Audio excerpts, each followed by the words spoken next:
Good day, everyone. So this is the presentation of Group 7. So today we will tackle on how to apply the basic conventions of writing. So here are the some conventions of writing. The punctuation, usage rules, mechanics rules, agreement rules, sentence error rules, and using transitions. Punctuation. Number 1. Use correct end of punctuation and statements in mild command with a period.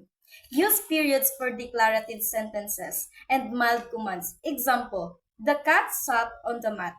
Number 2. Use comma after introductory words. Set of a group of 4 or more introductory words. Use a comma after introductory words, phrases, or clauses of 4 or more words. Example, after a long day, she relaxed. Number 3. Use commas to separate items in a series. Include a comma before the last and or. Use commas to separate items in a series. Use a comma before the final and or. Example, the cat ate fish, milk, and tuna. Number 4. Place a comma between equal adjectives. Use a comma before a coordinating conjunctions to join two independent clauses in a compound sentence. Example, the cat slept in the good bark. Number 5. Use a comma and a coordinating conjunction to form compound sentences.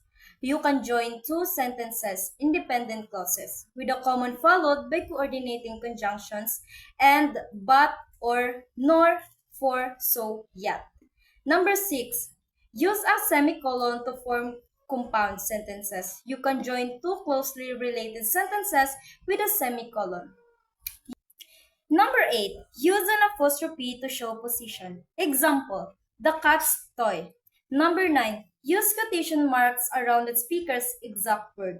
Period and commas at the end of the quotation mark.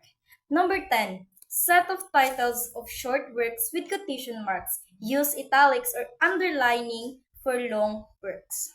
Good day, everyone. So in my part, we will going to discuss the usage rules.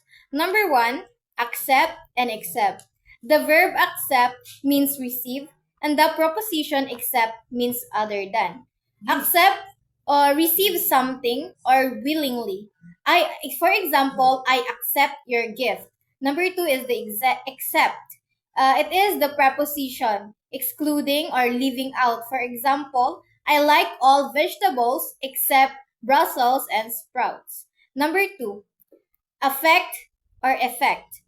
And effect rather. Affect is a verb that means influence. As a noun, effect means result. Affect, influence, or change. Example, the rain will affect the parade. Effect is a noun, as I said earlier. Result or outcome. For example, the effect of the rain was cancellation. Number 3, among and between. Among often refers to group of more than two. Among is a proposition, groups of 3 or more. For example, among friends. Number 2 is between. Between often refers to only two. Between is a proposition also, two entities, example, between you and me. Number 4, bad and badly. Bad is an adjective used before a noun or after a linking verb. Bad is unpleasant or poor quality, for example, bad weather. Badly is an adverb. Badly means poorly or severely. Example, he sang badly. Number 5, choose and chose. Choose means select. For example, I choose chocolate. And chose is the past tense of choose. For example, I chose chocolate yesterday. Number 6, farther and further. Farther refers to physical distance. For example, I ran farther today. Further refers to a greater extent or degree. For example, I'll further my education. Number 7, fewer and less. Fewer refers to separate items that can be counted. It is a adjective that can be countable items. For example, fewer than five. Less refers to quantity that can be measured but not counted. For example, less sugar. Number eight, good and well. Good is an adjective, never an adverb. Good, positive quality. For example, good food. Well is an adjective, it means healthy. Healthy, finally, for example, I'm well or she sings well. Number nine, it's with a like this and s, and it's with like this is the construction for it is or it has. For example, it's raining, and it's is a possessive pronoun. For example, the cat chased its tail. Number 10, your and your. Your is the contraction of you are. For example, you're amazing. And your is the possessive pronoun. For example, belonging to you. For example, your smile is beautiful. Mechanic rules, capitalize proper nouns, names of people, organization, language, region, ethics, group, months, day, street names, geographical names, etc. Number 2, in a title, capitalize first, last, important middle words. Number 3, form plurals correctly, add to most words as to words ending in CHS, SH, X, or Z, and S or ES to the most important words is compound. Number 4, use word for number under 10. Usually use numerals for numbers 10 or over. Number 5, apply the silence E rules. Keep the final silence E when adding a suffix that begins with a consonant. Agreement rules. Number 1. Subject and verb must agree in number. Singular subject takes singular verb. And plural subject takes plural verb.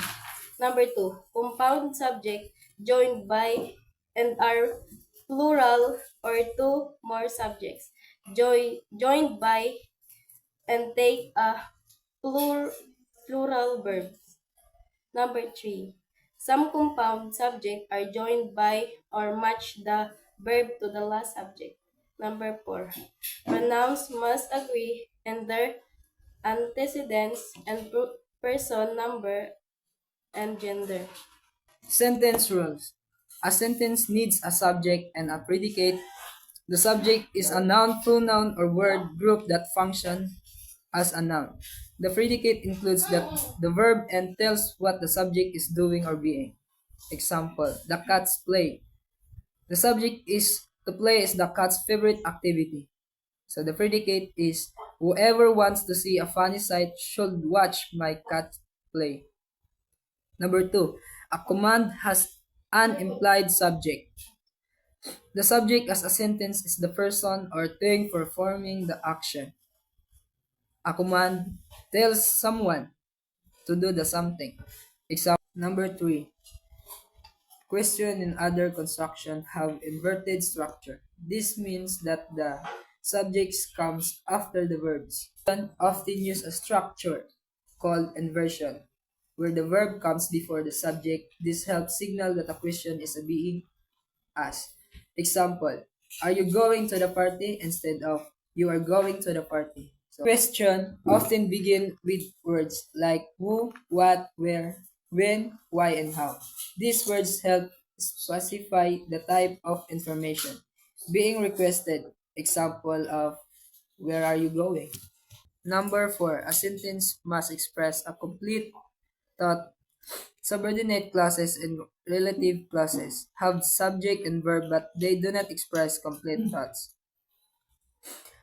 Example, subordinate clauses. After we clean, the complete sentence is after we clean, we will decorate. And the relative clauses. Who are strong? The complete sentence is we need two helpers who are strong to move the furniture. Number 5. Compound sentence combine two independent clauses. The clauses are joined with a semicolon or a coordinating conjunction.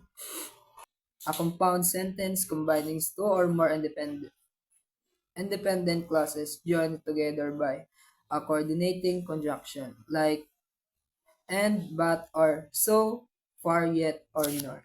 Example of independent clauses. The sun was shining.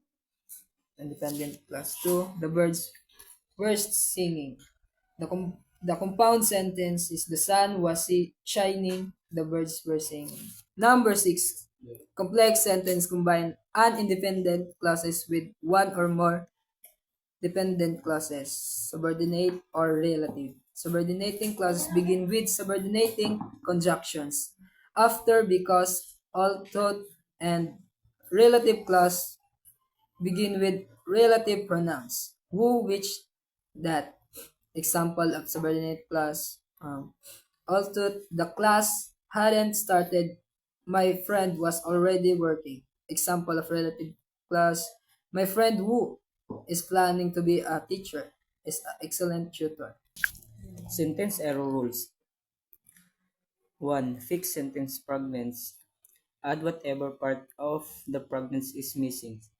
Example, sentence fragments are incomplete sentences that lack a subject, verb, or both, or are explanation and example to help you fix sentence fragments. Number 2. Avoid comma splices. A comma splices combine two sentences with only a comma.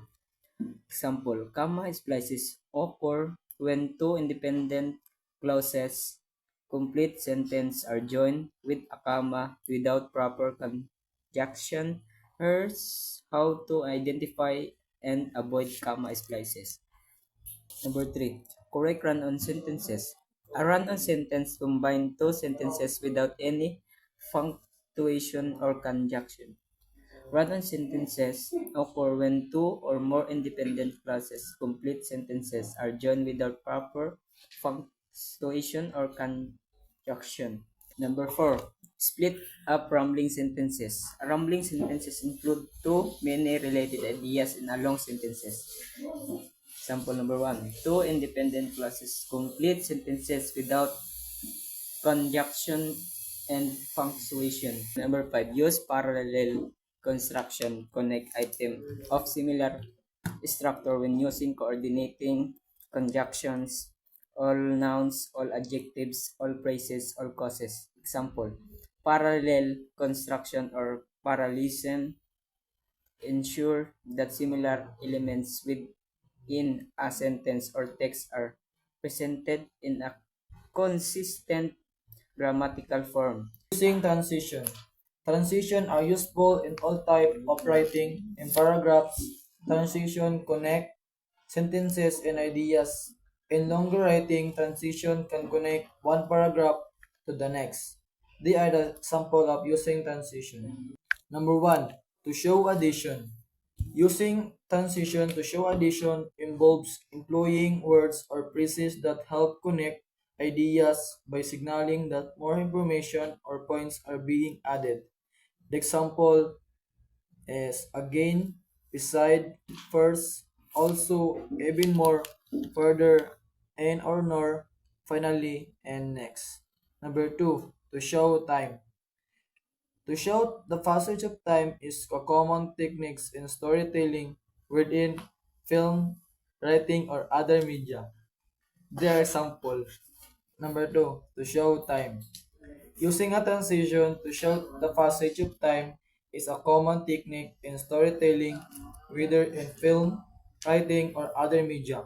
They are example. After, so far, when, afterwards, then, whenever, always, this time, and while. Number 3. To show place.